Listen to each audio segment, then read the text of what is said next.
a very bad day. I am in no mood. This, today, is one of the worst days that I've had in a long time. I'm not in the mood to play with anybody. My brother Bomani Jones is in another booth looking at me. I love that brother. I don't want to talk to you today. I've got producers who have been very, very good to me. I've got bosses who have been very, very good to me. I've got co-workers that I love. I don't want to talk to anybody. All right, that was today. Hopefully Stephen A. Smith wants to talk to me tonight. He joins us now live from Milwaukee. So, watching the game tonight, the Raptors were in position all game to win this basketball game and take the early lead and steal game one, a home court advantage, and the Bucks found a way in the fourth. What was the key to the game for you, Stephen A.? Well, to me, the key to the game was Brook Lopez. He played an outstanding game.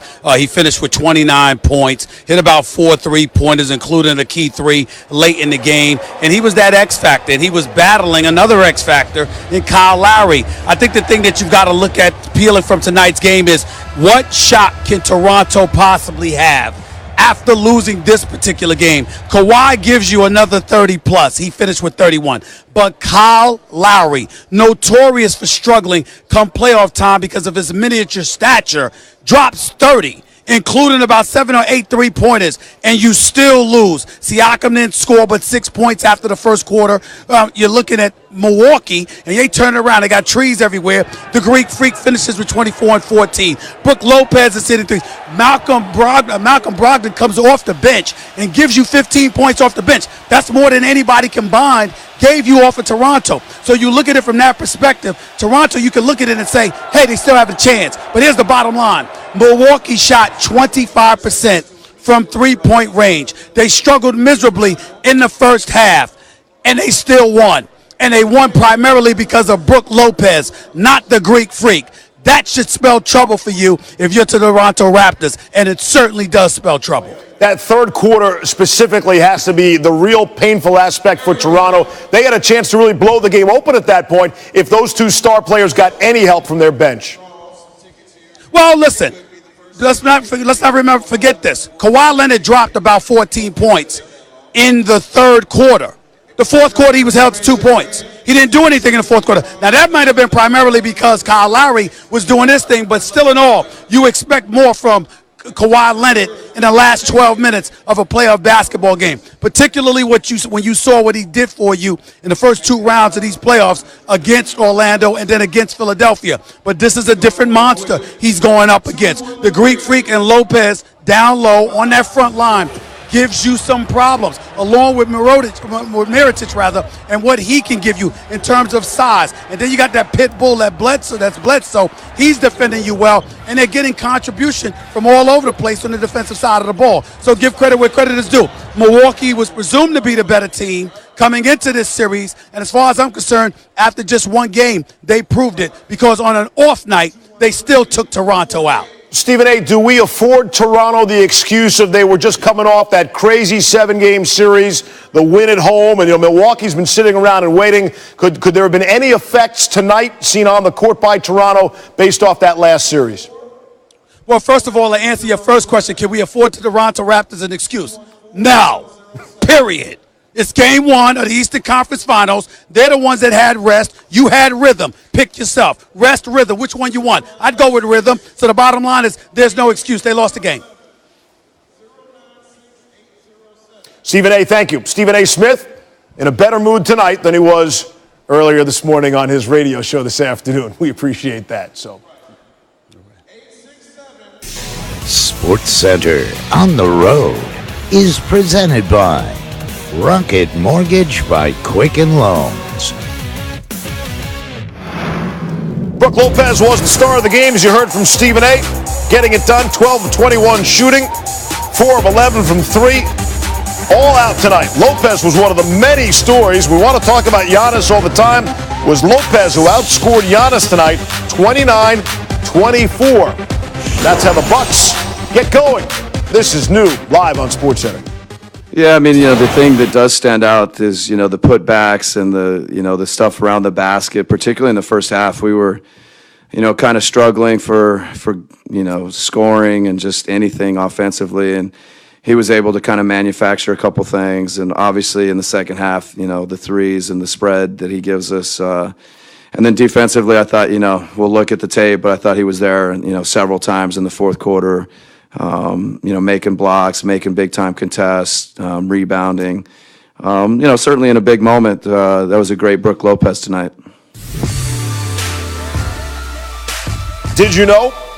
After Lopez has 29 after being scoreless in his last game, that is the third most points anyone has had in a playoff game after scoring 0 the previous game. Eddie Johnson dropped 31 for the Rockets in 1997. I do not recall that. Tim Perry also scored 31 in 1992 for the Suns. Every game is different. You got to re-establish yourself. Have you heard about me? This team with McCollum and Lillard, we know what they're capable of. Curry for three. They're a team that go on runs. They make shots, and the game can get away from you.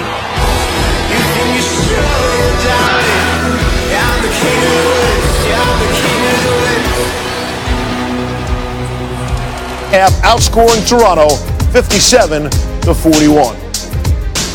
All right, Tim Legler's on board now. If I'm not mistaken, on an earlier Sports Center, you forecast that Brook Lopez was going to be a problem, and it turns out he was. 29, a team high, and a playoff high for him. I didn't know he'd be this big of a problem. He was a massive problem. The reason I said that was because against Milwaukee, it's not enough to have bodies in the lane against Giannis. You have to have size, too. That's a tough cover for Marc Gasol. Provide help, get out to the three-point line.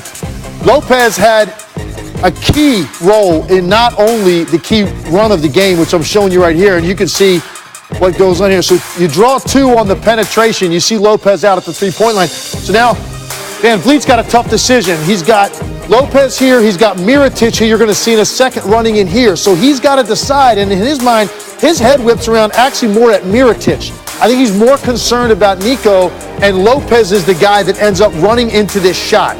See this time and scoring the game. Big shot right here. Early fourth, cuts it to 4 points. Here's another one. Now this one is basically Serge Ibaka is back in the lane because he's focused on Giannis when he comes up the floor. That's why you see him at the elbow, and he just gives too much space. And this is an easy one for a guy that's already hot. Brook Lopez runs into a trail 3. You got a 1-point game, but then this is the biggest shot of the game. And I think right here, Marc Gasol makes a mistake because you can see Giannis crosses over. He starts to head in this direction. Well, as soon as that happens, he has to understand Siakam's got him here. Danny Green's on the edge of the lane, and you even have Kawhi in the middle. There's nothing Marc Gasol can do by continuing to pursue the basketball. Brook Lopez is here. You see how deep he is? That's intentional because he knows how far Marc Gasol is going to have to recover, and there's just no way he can get there. This is the biggest play of the game, and I think Marc Gasol in that situation has to read it better. If Giannis is going away from him, he needs to find Brook Lopez in a hurry. He doesn't. That, to me, was the dagger shot. Puts them up 4, 2 minutes to go. Kawhi ran out of gas down the stretch. They just couldn't get the close. Milwaukee fought from behind most of the night, but Brook Lopez was huge for them. Well, I was about to say, we're going to hear from all the big shots when they come to the podium. I hope Brook Lopez is one of them after a game like that. Tim Legler, you'll see him on the Van Pelt Show at top of the hour.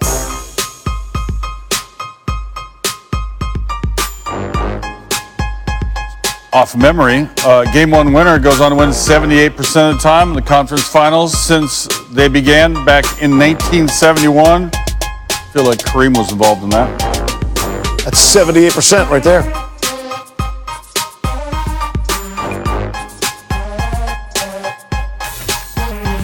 Still to come here on SportsCenter. Stephen A. Smith is standing by.